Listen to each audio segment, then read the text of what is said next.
Hey guys, what's going on? This is Pantside Dragon, and today we'll be doing the AD carry tier list for patch 5.9. In the latest patch, Ashe got a rework, Kalista got a nerf, and some champions in the jungle might be shifting a bit, but not really. And with all that being said, let's get started.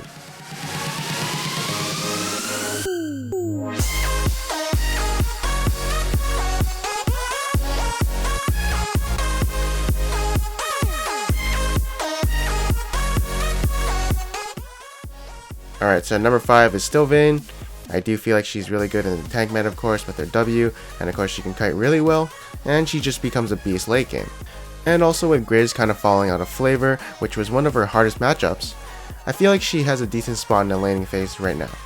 I mean, she still does have a weak laning phase, I'll admit, but definitely still one of the highest damaging single target AD carries. She's also really good at 1v1ing people unless the enemy has a pink ward or oracles, which is, pretty unique for an AD carry to have. You can also impress your friends if you're really good at her and make everyone think you're a god.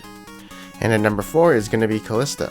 So in this patch, she got her passive nerf where she can't kite backwards as efficiently as she could before. So that means bruisers have a easier time getting to her. And say she's getting ganked in lane, she can't escape as well as she could before because, she'd have that extra range on her hop so she could get away.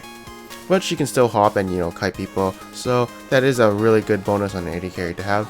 And she's extremely strong mid-game because of her way to finish off enemies with the amount of stacks of rend in them. And of course there's not a lot of burst damage to kill her instantly, so she can sustain off them with a Bloodthirster or Blade of Ruined King. But once the late game does come, she does have a bit of trouble staying alive since there's a lot of burst coming from the AD carries and mid laners, so she can't really kite around them as efficiently as she could in the mid game. Definitely has to be very careful in the late game. Up at number 3 is Jinx. Still good, not really much change here from the last patch. One of the best scaling AD carries at late game since she does have long range, since she has splash damage with her auto attacks, a long range nuke that has really high scalings on it, an ultimate which damage doesn't fall off, and probably one of the most useful passives an AD carry can have. Her only flaw is that she does not have any escapes, so if she does get caught up by say Zed or Lissandra, she's probably gonna drop easily, but as long as she stays alive in teamfights and she's really fed, she'll probably win those teamfights. And at number 2 is gonna be Sivir. So again, a lot of utility coming from her ultimate. Very hard to kill since she does have a lot of movement speed coming from her passive and her ultimate. And don't forget one of the best defensive moves in the game, her spell shield. So when she is fed, she's very hard to kill because of that spell shield. And I'm basically repeating myself from the last AD carry tier list about Sivir. So basically she's just good because she has utility if she's behind, and if she's ahead she's fairly hard to kill. And that's basically it. And at number 1, oh baby, it's motherfucking Ashe. Okay, so let's compare this Ashe with the old Ashe.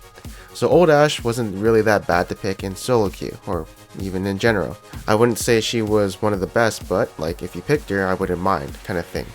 But now let's talk about what they kind of buffed on this Ashe and what she kind of lost off the old Ashe. So basically they gave her an attack speed steroid and an ability which increases her DPS for a good duration, which is actually pretty powerful. And our Frost Shots is now our passive with this new crit mechanic, which of course does save her some mana in the laning phase. And this new crit mechanic, which I think it may do more damage than the average AD carry, since it basically gives you crits after the first auto attack or volley, so you don't have to rely on that RNG. And let's be honest here, her old passive was hella useless, so now she gets an actual useful one, which is basically her old Q and this crit thing. And yeah, the bonus gold on kill from her E is gone, but you only got 1 gold per minion, so it doesn't really matter too much. But your E is now global and you can have 2 stacks of it. So that's basically a free clairvoyance, and like if you want to find enemy jungler, just shoot it out, and now you know that he's in that certain area. And her ultimate is basically the same. I heard the slow on it is the same as your Frost Shots on your passive. But I mean, you're not really relying on the slow, you're more relying on the stun. Her W is a bit more harder to hit in lane, but honestly, it's not that hard. And now let's just talk about her laning phase. So she has 600 range, which is really good. She now has the ability to trade better since she has 110% more damage when she's trading with the enemy if they have Frost Shots on them because of her passive. And if she has 5 stacks of focus, she can activate her Q to even do more DPS. And basically compared with the old Ashe, her trading ability is way better. And now that she has this new Q and her passive, her late game scaling is really good, especially since she also has utility, so that's even better. And if she does fall behind, well, guess what? She still has utility, so she's going to use her ultimate, 3.5 second stun, use her hawk shot for clairvoyance, and her W and passive to apply slows on the enemy team. She does have her cons, I'll admit. She's vulnerable to assassins, but if they gap close on her and don't kill her by then, she can easily kite them and then kill them, and she doesn't really have any escapes. All she can really do is slow them down with her volley and then run away. But other than that, it's basically just old Ashe who got a shitload of buffs, and then now she's really good. So I'm expecting a nerf sometime in the future. Alright, next up is going to be honorable mentions, and first up is going to be Draven. Again, I've said this plenty of times before, if you are a good Draven player, play him. He's very hard to play, but for those people who do know to play him, will be really good at climbing a ladder with him, since he just has a ton of DPS when he has those two axes. Next up is going to be my man LeBron James. So my man can do his little crossovers and juke people and get those 3-pointers in the hoop. But you know, ever since they nerfed Lucian's passive, I just feel like his laning phase was one of his strongest points, and now that they nerfed that, he's not as strong as he used to be. And there's just like better mid game and late game AD carries, but that's how I feel about him. Next up is going to be Corki. I think he's still good, but I also feel like he's falling out of flavor a bit. So it is kind of weird to see that, and I honestly don't understand why he's kind of falling out of flavor. But I do feel like he's still in a decent spot right now, so I wouldn't leave him out just yet.